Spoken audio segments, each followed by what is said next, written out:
All right, welcome everyone. I'm Janelle Rainey. I head up product marketing here at Zoom, and I'll be moderating today's event. Just a few housekeeping tips before we get going.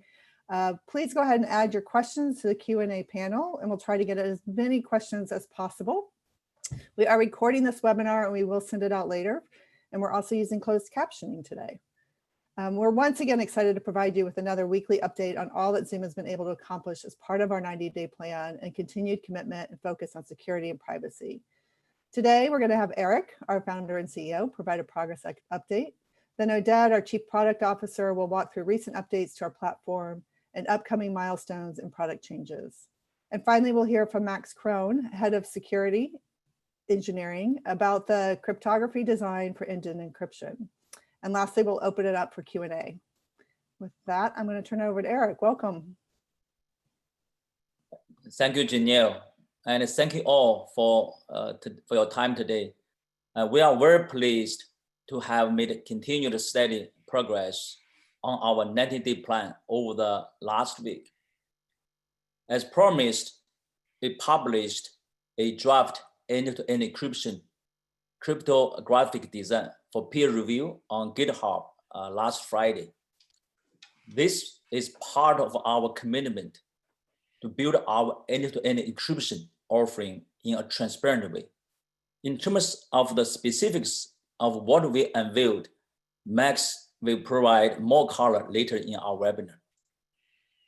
Also, as the next step, we will host discussions with cryptographic experts, nonprofits, advocacy groups, customers, and others to share more details and solicit feedback for the final design. Once we have assessed this feedback for integration into a final design, we will announce our engineering milestones and goals for deploying an end-to-end encryption offering for our users. Aside from encryption, yesterday we shared some very exciting news that we've hired Velchamy Sankalingram, a craft and collaboration veteran who has spent the last 9 years at VMware as our president of engineering and product. I've known Velchamy for years and can vouch for his leadership and expertise in building and implementing scalable collaboration technology. And Velchamy will oversee our product, engineering, and DevOps team and help them support our expanding customer base around the world. And I look forward to Velchamy starting with us on June 12th. Now I will turn it over to our Chief Product Officer, Oded Gal, for further product updates. Thank you. Great, thank you, Eric. As Eric mentioned, we published a draft of the design for our end-to-end encryption offering last Friday. We also made a series of other product updates over this past weekend, including the Report a User feature, which has been available for users on our desktop and mobile clients, is now available to hosts using our web client and Zoom Rooms. We've also re-enabled the use of third-party virtual cameras on macOS. Zoom Rooms also underwent a number of security updates, including the addition of the security icon we previously rolled out on our desktop and mobile clients, the ability to assign a new host when the current host leaves a meeting, the introduction of an option to only allow hosts to unmute participant, and the related addition of a dialog prompt for users to consent to being unmuted by the host. Coming up this week is the AES-256 GCM encryption that will be enabled for all accounts on May 30th. Let's turn to the next slide for a reminder of the process. As a reminder, Zoom 5.0 became generally available on April 27th. One of the most dramatic changes in Zoom 5.0 relates to encryption, as this update supports AES-256 GCM, one of the most secure encryption standards used today.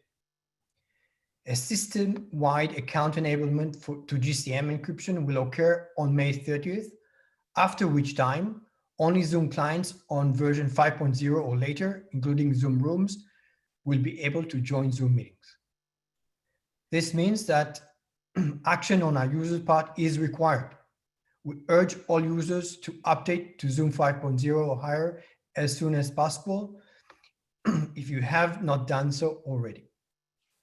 We continue to strongly encourage all Zoom administrators to visit our Zoom 5.0 IT administrator page to understand how to manage this update for various endpoints in your environment.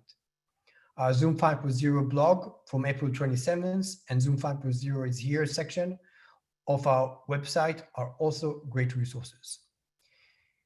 If you have Zoom Rooms, VDI deployments, or any Zoom servers deployed within your network, please make sure you're moving to GCM now to give you time.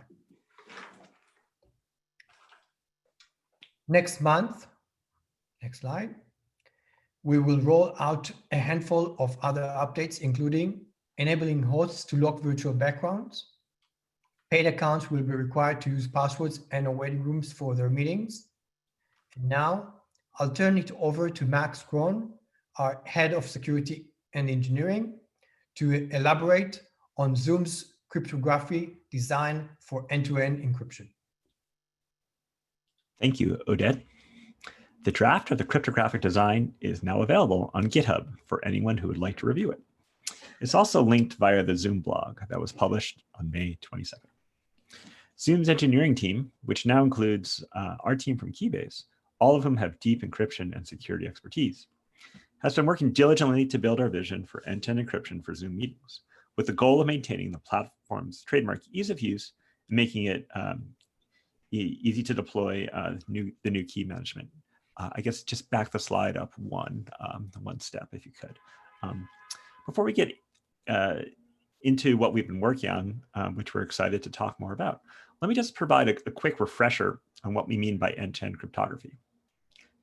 In end-to-end encryption and cryptography, the clients control secret keys and don't need to trust the infrastructure in between them to be honest. They use public key cryptography to enforce adherence to protocols. If the infrastructure in between them doesn't cooperate, it can interrupt the meeting, maybe, but it can't decode a meeting's contents and it can't inject bad data. This is really what we mean by end-to-end encryption.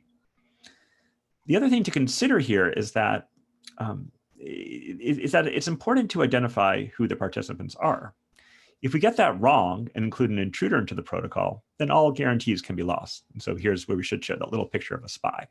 So this is the typical view of two different people, let's call them Alice and Bob, communicating securely through an end-to-end encrypted tunnel over some potentially untrustworthy infrastructure.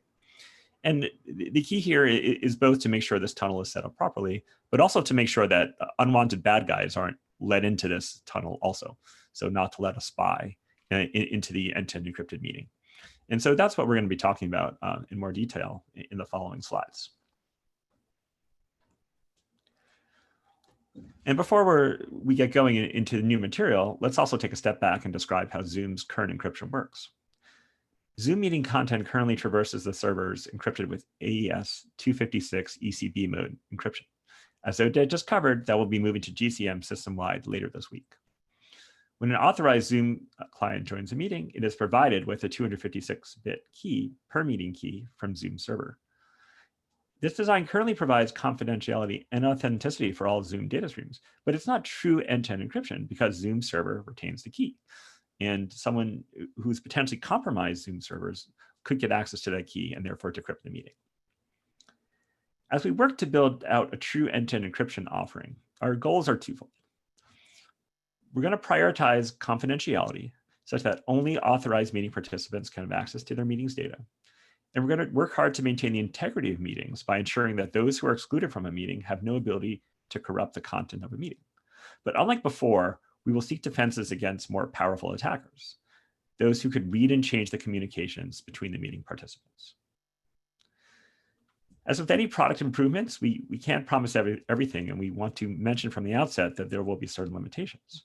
For example, after we provide all the upgrades we've described in the paper, there still will be the possibility of metadata or traffic analysis attacks, And also, client software flaws will be difficult to guard against.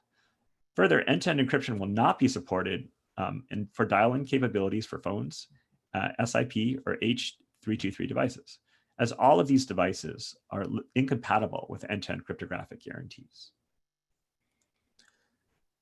The current draft design also does not outline a solution for the Zoom webinar product, though we think it's possible to achieve one. In terms of next steps, we will be consulting with cryptographic experts, nonprofits, advocacy groups, customers, and others in the coming weeks to share more details and solicit feedback for the final design. Once we have assessed this feedback for integration, we will update the roadmap and design and announce our engineering milestones and goals for deploying an end-to-end encryption offering for Zoom users. The long-term roadmap for ET security in Zoom has 4 phases. The first phase is an upgrade of the meeting key exchange protocol. The next 3 harden the notion of a user's identity, even across multiple devices, to ensure that users know exactly who they're talking to. A summary of these phases are as follows. First, we'll focus on client key management. Zoom clients will now generate the secret meeting keys themselves, and will use public key cryptography to exchange those keys without exposing them to Zoom servers. This phase will support native Zoom clients and Zoom rooms and scheduled meetings only. In the second phase, we'll focus on hardening the mapping between users and their public keys. Those on single sign-ons like Okta can have their identity providers vouch for their public keys. Those not on single sign-ons can still get warnings about unexpected key changes. Next, we will force Zoom servers into following our published protocols by requiring all key additions and removals to appear in an immutable transparency tree.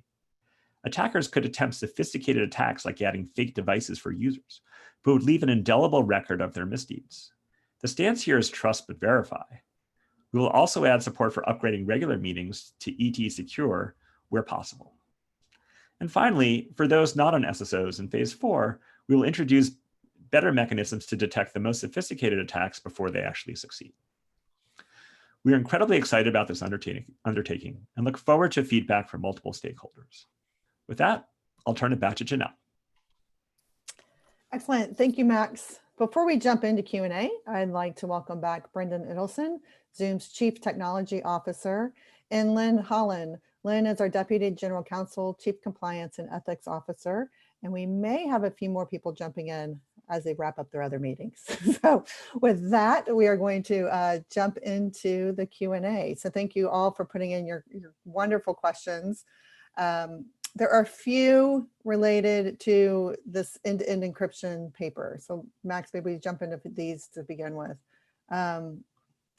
One is Zoom Phone and why are Zoom Phone and Webinar not in scope for end-to-end encryption?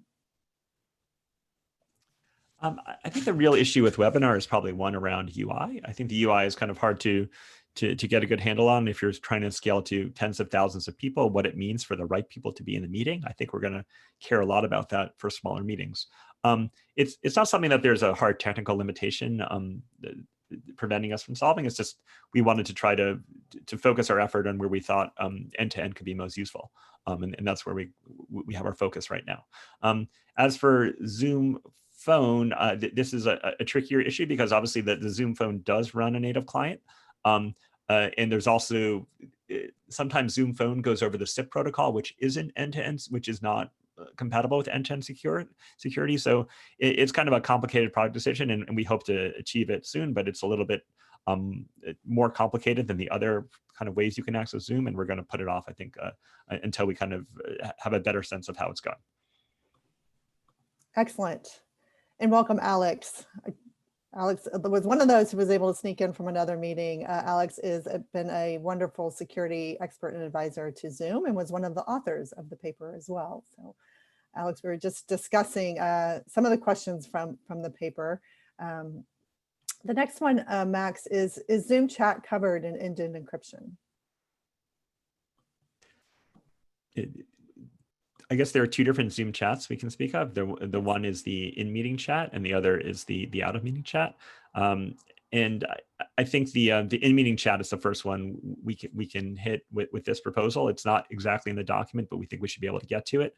The out-of-meeting chat is kind of a more complicated architecture involved because you have this notion of asynchronous data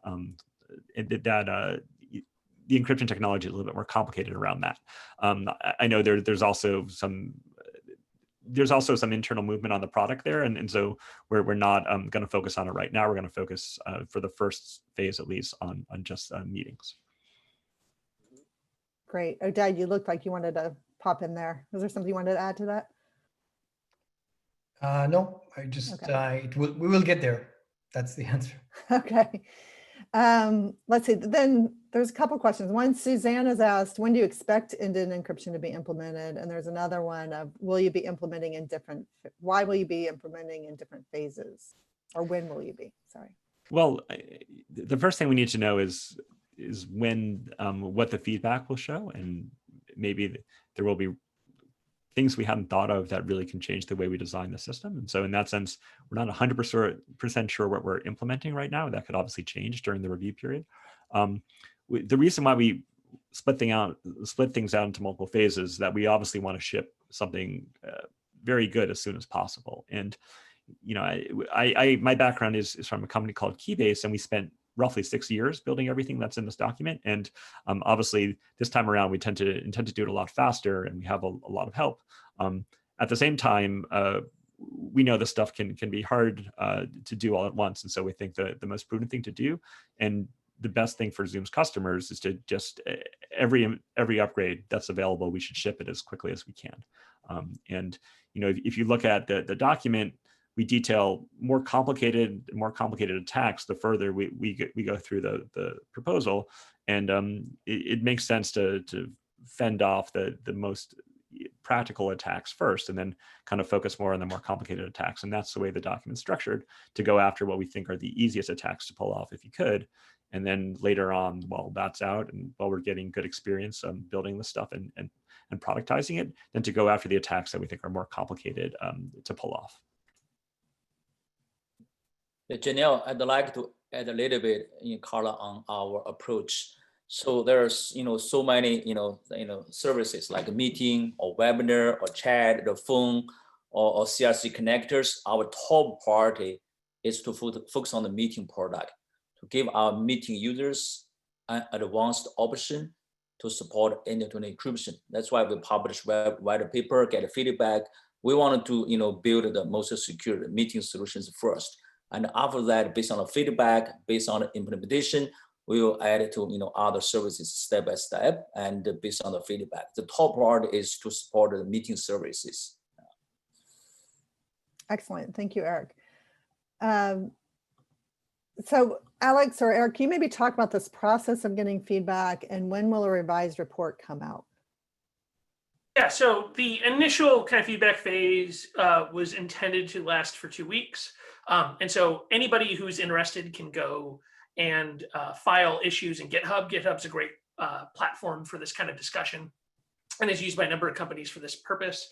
So folks are welcome to go to GitHub and provide their feedback. We're also holding private sessions with customers and a variety of community and government stakeholders to get their feedback as well in a more intense way.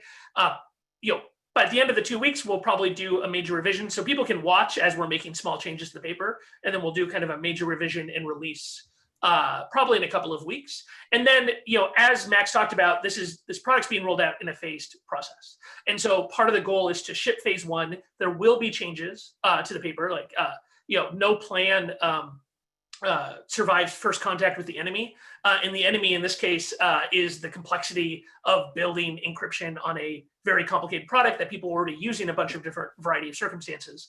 And so part of the goal with the phasing is to see, how do people interact with the product? What kinds of needs do they have? What kind of feedback we get? And so we will then be releasing new versions of the paper between phases of what we've learned and what that is going to change in the design going forward. Excellent. Thank you, Alex, and welcome, Leah. Leah Kistner is also a privacy and security consultant to Zoom and was also one of the authors of the paper. So welcome. Eric, can you maybe talk about why did Zoom decide to publish this openly, and can competition just build on this? I think it boils down to our promise, and also boils down to our company culture, right? This is a very important and critical piece. We want to keep everything open, transparent. Plus, we would like to solicit feedback. I think Max and his team devoted on, to this for 6, years, right? It's a lot of great work. And why not open up, to more people to give us feedback? We really want to build it right. We want to make sure this solution is very secure. It's great. Leverage is sort of like open source approach and to get it done right. This is critical to our, service. So that's why we are taking this approach. Great. And another question just popped in. Do other vendors take the same approach to end-to-end encryption like Teams or WebEx, Google Meet? So as far as I know, Max and Alex, feel free to chime in. As far as I know, because of you look at the video conference industry, quite often you might have PST users or support the cloud-based recording, or you want to support the existing H323 and SIP devices. And that's why it's sort of like an industry standard that, all of us, including all those competitors you mentioned, is based on 256 ES. Either GCM or UCB or CBC, this is sort of the standard. In terms of very reliable, very easy to deploy true end-to-end encryption, I do not think any, vendors offering that today. And that's why, so we would like to work together with, all of our, customers, partners based on the Max key-based technology. Hopefully we want to be the first one. Excellent. Alex, did you want to add to that? Yeah, I was just saying, no, Eric's right. I mean, there's like one enterprise company that advertises end-to-end, but it requires a huge amount of work by the enterprise that sets it up to set up their own PKI. And so really what we're trying to do is to merge the ease of use of end-to-end that you see in products like FaceTime and WhatsApp, which are kind of the leaders in the space, in the commercial space, but those companies don't build enterprise platforms, right? So you can't hook up your single sign-on to FaceTime. You can't run meetings with hundreds of people. You can't send invite leaks, all that kind of stuff. You have to know people's phone numbers. And so we're taking the things that people have learned from building those kinds of consumer technologies and then adapting them for use cases for which they've never been used. And so certainly this will be unique in the space when it ships. Excellent. So Ben is asking, when will end-to-end not work? For example, I assume it will not be allowed to work in China, for example, and are there any other use cases? Yeah, I'll take that. I mean, so we don't, right now, there are no restrictions as to what regions it may or may not work, but the geopolitical issues here are actually quite complicated. And so we'll see where those things end up. Technically, end-to-end will be an opt-in. So people will have to decide this meeting is going to be an end-to-end encrypted meeting. And that means that people won't be able to call in with their, plain old, what we call POTS or PSTN, which is a public switch telephone network, so plain old telephones, right? They also won't be able to call in with things like room systems that aren't Zoom systems, or use things like cloud recordings. And so it will be an opt-in. In our phases, we are planning of the ability for people to upgrade their meetings to end-to-end. So for example, if you've started a meeting and nobody's called in with an old phone line, that you can hit a button to upgrade to that. But in the initial, that'll have to be a decision you make up front with the knowledge that there are certain kinds of interactions that people won't be able to use. Great. And Trevor's asking, will end-to-end improve the quality and integrity of the transmission? I expect it to have no change. Effectively, the way Zoom is being encrypted right now is pretty much the same. The only thing that's changing here is the way that keys will be decided on between the different participants. Instead of it coming from Zoom servers, the host will be distributing out those keys. But the actual encryption of the video is pretty much the same as what is happening right now. Great. This is a great question. Will there be any difference in the encryption in the different versions of Zoom, Basic, Pro, Business, Enterprise? Eric, do you want to talk to that? Yeah, sure. So for now, and we would like to support the paid users. And that's our current plan. So only for the paid and the Pro and Business and Enterprise account. And we will not offer this feature to free users based on what we discussed recently. Yeah, the plan might be changed, but we are going to keep everyone updated. So far, is no support for free users.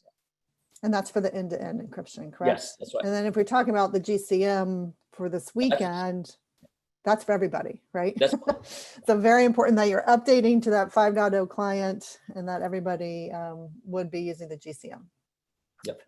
Excellent. Let's see. A lot of great questions in here. Okay, let's go into some of these security features. Will has asked, well, we need a better way to mute and unmute for education. The new version does not work for little people, and it's a problem for schools. Oded, would you like to talk to that? Yes, we did remove the ability to unmute all, but you can still unmute as a host. The difference is, like you mentioned here, it will bring a prompt, and for children, it's sometimes a problem.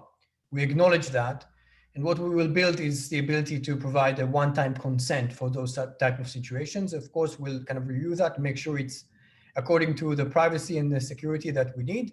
And once we have that design, we will implement it into the product. Excellent. How do I see what version I'm on? A couple of different ways, right? Do you want to take that? The straightforward way is to go to the About menu, and once you open that dialog, it will tell you what is the number of the version that you're using.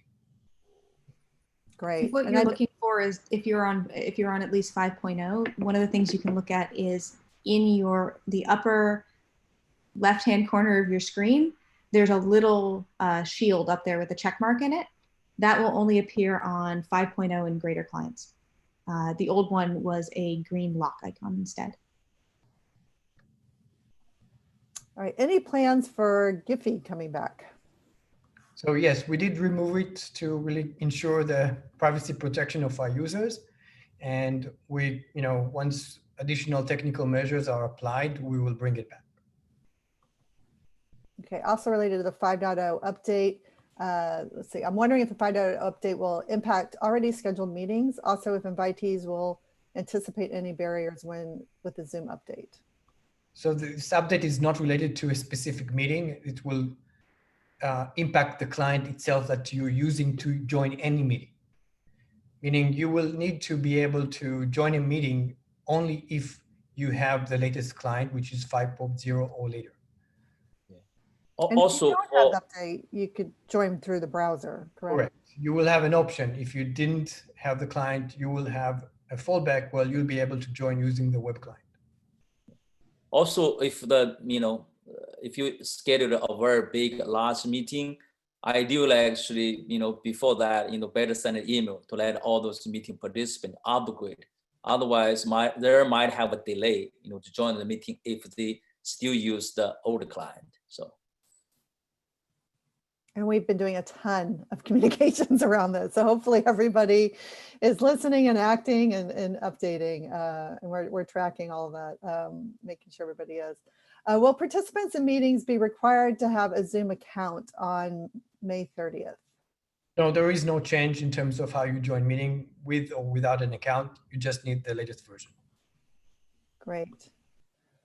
Carlos is asking what will happen to users who still don't have Zoom 5.0 after May 30th. I think we just answered that. They'll be prompted to update, right? Or they can join via the browser. Let's see, is there a way to force users to update the Zoom client from the Zoom admin portal? Well, in general, we have a feature that is called minimum client version that it can be used to do that. But, in general, what will happen when we turn on GCM, it will simply ask the user to upgrade the client before joining the meeting. And for those customers that have Zoom rooms deployed in their environment, they can deploy the Zoom room update through their Zoom room management portal. Thanks, Brendan. Yes. Does the standalone EXE Windows version 5 client update require administrative rights to install? No, it doesn't. Great. What is the direction of the PMI security and features? Is it staying? Is it being phased out? Will waiting rooms be a default on for PMI? Leah, do you want to talk about that? So waiting rooms and passwords are going to be the default on for PMI. The reason why is because you have your PMI and a lot of people come in, they come out, and the PMI identifier and and the password are the same over time. So you may end up with somebody jumping into your meeting when you didn't expect it. So that's why we have waiting room on by default. Actually, I was having a meeting with Oded, and we had somebody with a baby jump into a meeting early, and it was fantastic. But Oded went and turned on waiting room after that. So we're doing that for all of you by default. That's great. Let's see, what happened to screen sharing? It's not working the way it used to. Did you change a setting, and can I get it back? So what we've done is we changed the defaults for basic and individual pro accounts, in the sense that only the hosts can share as the default. Now you can do two things. You can either go in the meeting itself and change it for everyone to be able to share, or you can go to the web settings and change it for all of your meetings to have that. Great. Let's see, is it necessary to have a moderator when you host a webinar? As moderator of this webinar, I'll tell you no, you don't. Webinars, there really is the same client that you have for meetings, and you can simply set that up and run it all by yourself. But when you have a bigger group, sometimes it's helpful to have a moderator on. Also, if you have a large attendee list, sometimes it's helpful to have somebody curate your Q&A and help go through that. Any other tips on that, Eric? Yes, so I think for the town hall meetings, you allow participants to submit the questions. We strongly recommend that you have a moderator to help you organize the webinar. Otherwise, it's really hard to organize. So. And if you're running a really big webinar and you need some help, let us know. We do have a professional services team that can help with that. Yeah. Let's see, is it possible to schedule concurrent webinars? Oded, do you want to talk to that? Yeah, this is possible. We have a web scheduler through our web admin pages, and that can be done through there. Brendan, if you want to add to that. Definitely. So if you want to run multiple webinars at once, it would just be scheduling one webinar under each user on your account. So you could have webinar host A and webinar host B.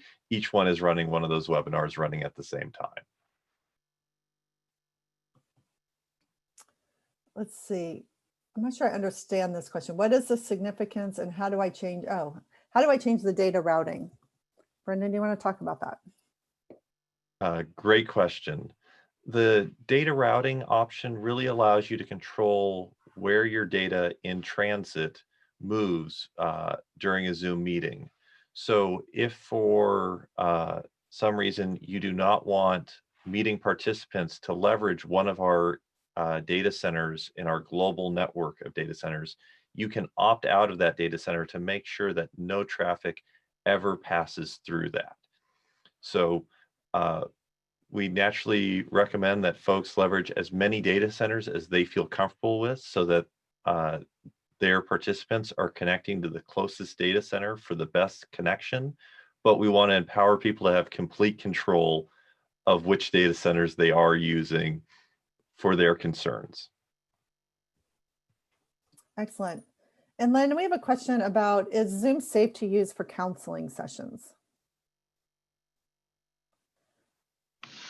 So I would say yes, it is. And we do have HIPAA compliance. And as well, the DHS, as you may know, has suspended some of those HIPAA rules and regulations during this pandemic time. However, we do have HIPAA. It is operable for us. We do comply with the HIPAA rules, and we help providers also comply with HIPAA regulations. I would say that's a decision ultimately between you and your doctor, your provider, but we are standing by if you need us.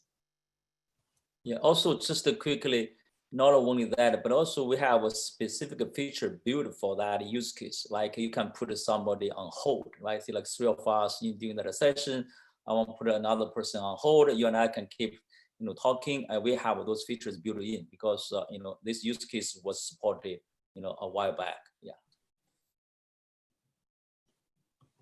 Excellent. And certainly with COVID, there's a lot of that happening right now.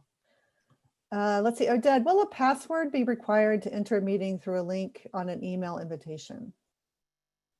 So moving forward, we will mandate security options, 2 of them. So you'll be able to either use a password or a waiting room, but you'll have to choose one or the other. And also related to password, is the password for each meeting time sensitive just for the broadcasting time, or can a client watch the webinar later on if they have the password? So looking at meeting passwords versus recording passwords, are they the same? Are they different? And how does that work? Brendan? So it depends on how you set up your event. For example, in a webinar, if you have a webinar and have a webinar on demand versus if you are sharing just the recording after the fact. So, but in the typical sense, if you provide a password for people to register for an event, that password will work throughout. If you are sending a password for a recording, that password will work just for the recording. Let's see, as a host, I can mute all participants, I can stop screen sharing, but I cannot prevent participants from sharing their webcams. Why not? And this is a significant security issue for our organization. So basically, we rely on the OS. In that sense, we look into the USB device. So we basically, if you have different cameras, we will have to support those cameras. We can't control what exactly you share using that camera. What we did do recently is, in terms of virtual cameras, we are only support certain virtual cameras that we whitelisted. So from that sense, we provide that security, but any general USB-based camera, we can't control what can be shared and what cannot. Yeah, or if you feel the content is not right, you can expel this user out of the meeting, right? It's probably the easier, to do, yeah. Yeah, or just start off with a webinar, right? As well. That way, none of the attendees are on video, and you can just have the presenters on video for that as well. The key is still about the password, waiting room, all those, locked meetings. This is very important because so many people are using Zoom now. Quite often, they're too excited and share the meeting ID or password with others. I think always follow. We have very good blog about how to make sure your meeting is secure. And please go to our website to look at that. Yeah, and I think, Eric, maybe talk a little bit more about how we've implemented the waiting rooms. I think that it's really significant that it's not, you've kept the ease of use with this, and that if you're joining from that same domain, you're able to just get right in, that there's an option for that as well. Yeah, overall, the goal is to make sure before anyone can join your meeting, even know who is waiting in the meeting, you manually bringing those people into the the meeting rather than they click link, they can automatically join the meeting. That's the philosophy behind this feature.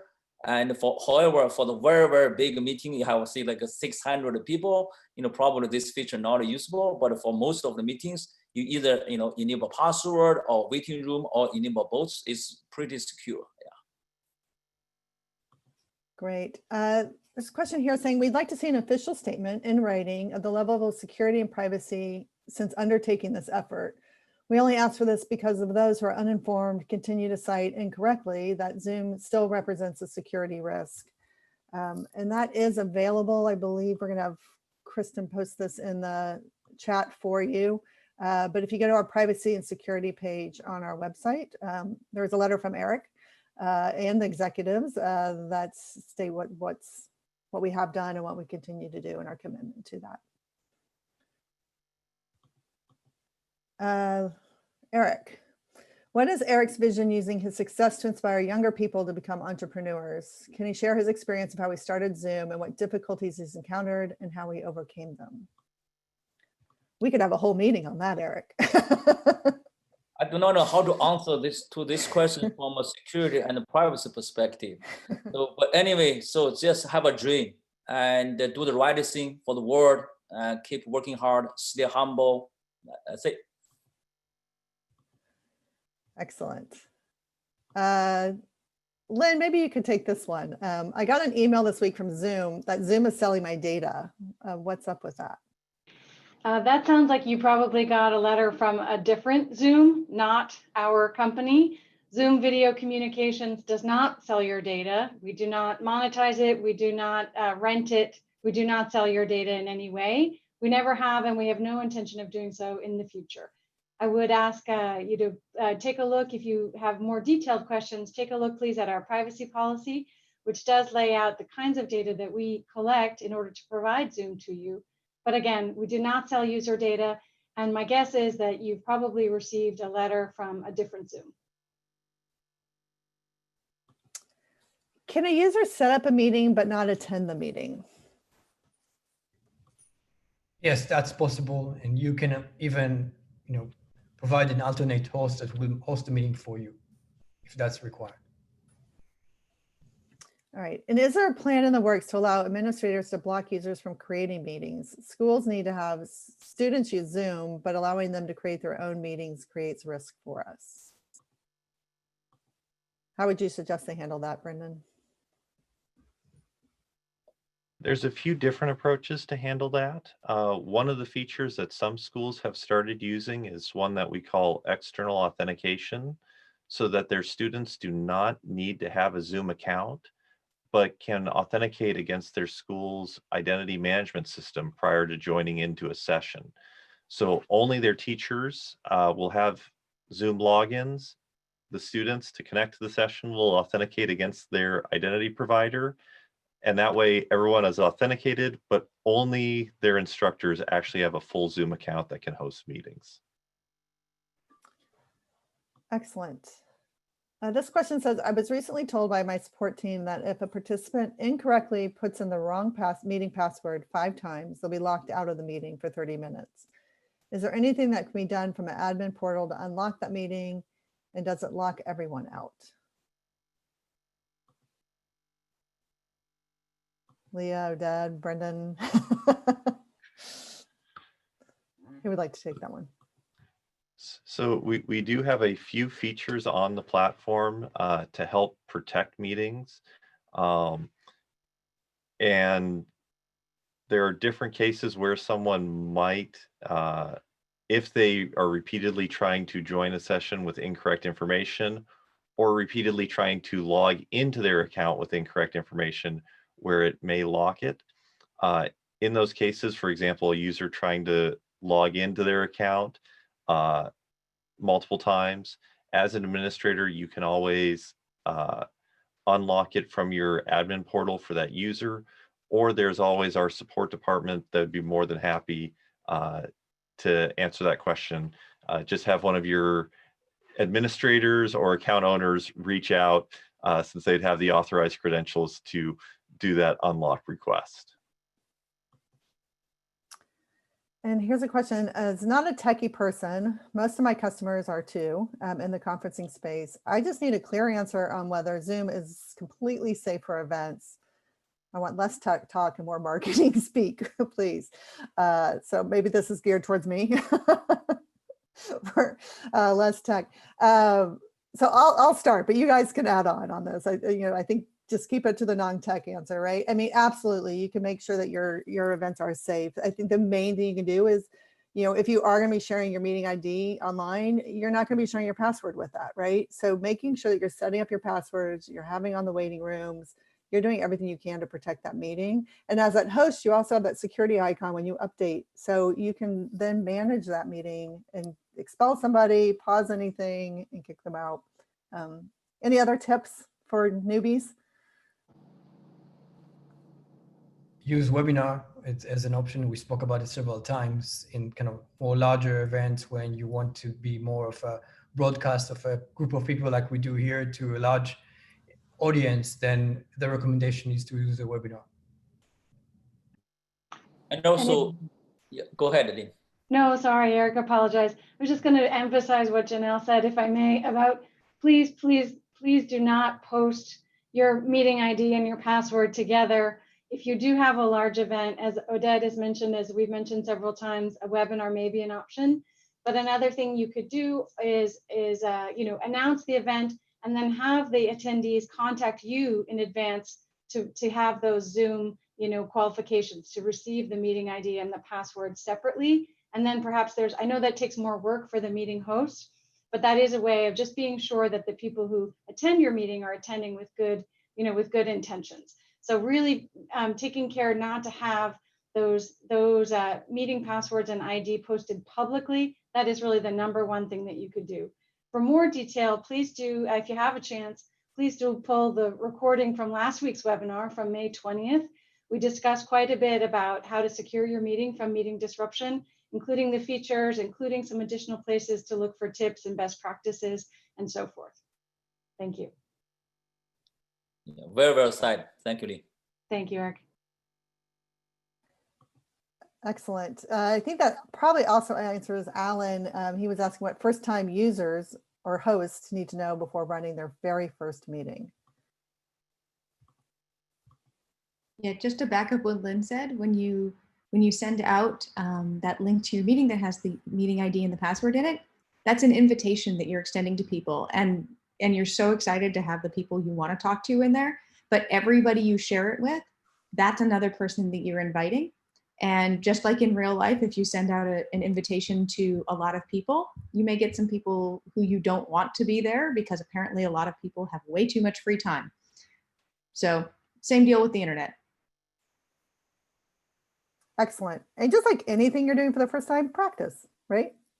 Go ahead, turn on a meeting with just yourself, see what you look like, see what your background looks like, turn on, touch up your appearance, turn on your virtual backgrounds and practice, right? Make sure your lighting's good. I mean, everything like that is going to make you more confident, so that when you are in that meeting and if you need to use any of those security controls, you've got it, right? And also our website as a test, the website, right? Go there to do all the tests as well. Yeah. Great. Can you describe your efforts on application integration, specifically with electronic health records, and is this on the roadmap? So Eric, do you want to talk about, we do have the Epic integration, or? Yeah, sure. Yeah, Brandon, feel free to chime in. Yeah, we do. And in terms of integration, and we have a marketplace, we have all kinds of integrations.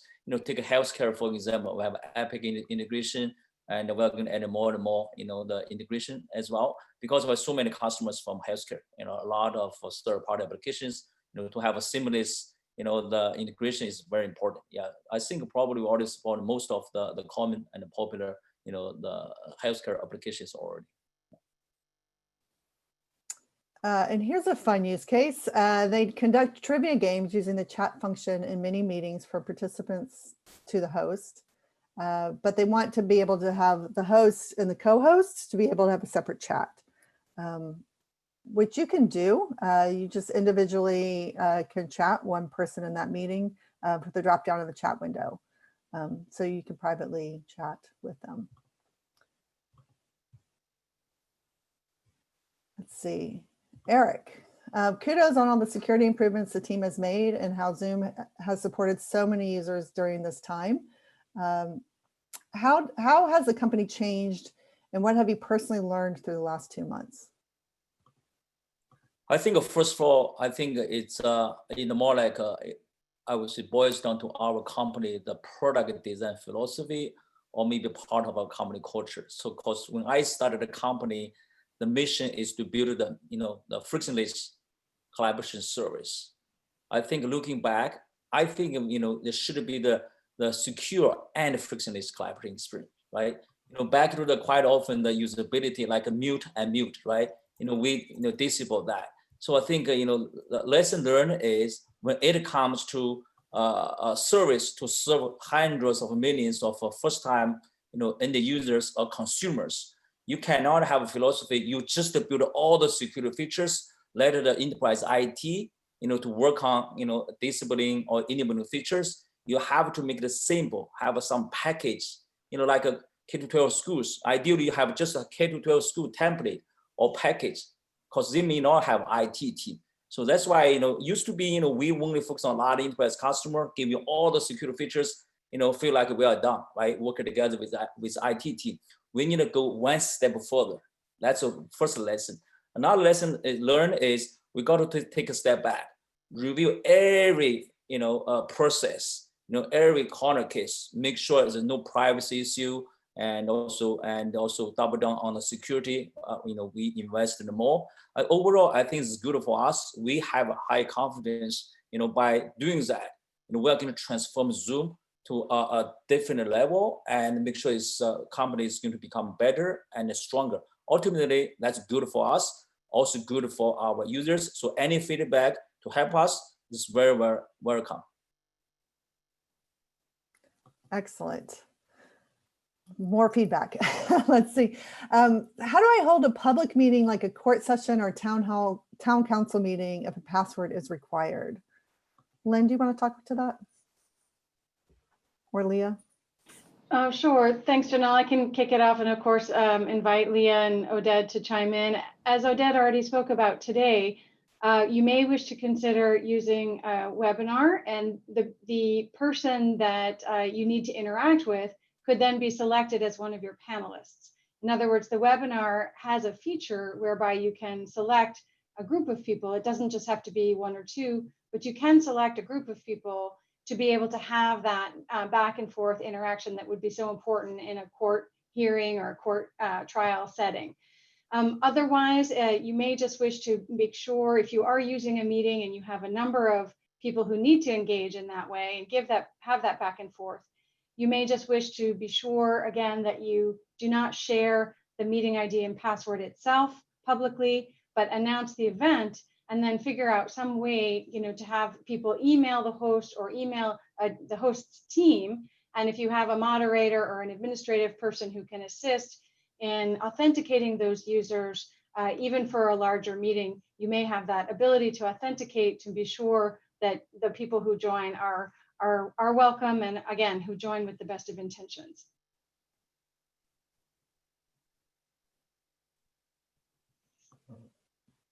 Okay, so here's a question from Oded. How do I assign a second host, and do they have to have a host account? So what you do when you schedule a meeting through the web, you can assign an alternate host. And the other option is while you're in the meeting itself, you can assign a co-host. So those are kind of the two options that you can use. Yeah, and I love the new feature. When you leave a meeting, you can also assign somebody else to be the host. So the meeting doesn't have to end right away. Yeah, during the meeting time, you can assign any participant to be the co-host. They do not need to have an account. Let's see, can you offer a get Zoom alerts to phone where as Zoom attendees can get the meeting info to the phone at the time of the meeting? Most often people have issues sifting through emails to get the meeting link. You can do it on the mobile app. So when you it's a setting on the mobile app so that when the minute you join a meeting, it will know that you prefer to join your phone and it will kind of call you back. That's a feature that is already available today. The other feature that I highly recommend is for folks that are using a calendaring system, we do offer integrations where your calendar can be linked to Zoom. So when you pull up the Zoom app on your mobile device, it will automatically have your calendar in there with a one-click to join option right in to get into that meeting so that you don't need to go back to your email and it's context aware of that next meeting that you're about to jump into. Brandon, that's exactly the way I'm using Zoom in my mobile client. Okay, can passwords be automatically dialed instead of manually entered, trying to make it easy for an elderly person or a person with disabilities? So if you use the link itself, by default, the password is embedded in the URL itself. So by just clicking on the URL, you will join that meeting. Also, the same way that Brendan mentioned, if you go to the client itself and you have a calendar integrated, you can use that button to join and then you bypass the password in that sense. Not bypass, but you kind of join securely. Let's see, can I block somebody joining from a VPN or could I block somebody from a certain country from attending my meeting? Go ahead, Brandon. So right now, the best course of action is to use features like the waiting room where you can approve who comes into the meeting. But this is some great feedback on other things that we could further add to the platform. Odette, Eric, I don't know if you have anything else to add or thoughts on that. Yeah, for now, you cannot do that beforehand, right? Because it's really tricky because you do not know where the VPN, which VPN provider, how they are going to use that. This is all, technically, I feel it's almost impossible to make it very accurate. Let's see, can I run a Zoom meeting live on Facebook?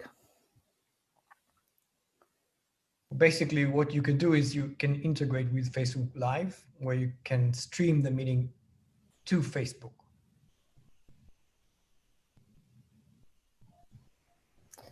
Let's see, Eugene's asking, when do you expect to offer usernameless and passwordless authentication? The only way to fight phishing, which is the worst security threat. Alex or Leah, Max? Well, right now you can join without an account. You use the meeting ID and the password in that link.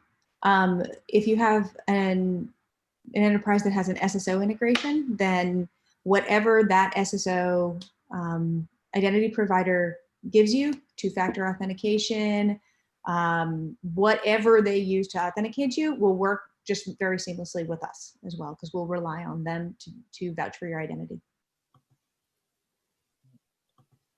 You take a Zoom, for example, we use Okta, right? We enabled the, two-step authentication. It's very safe, it's very secure. We highly recommend every business enterprise customers to enable SSO, and that's very secure.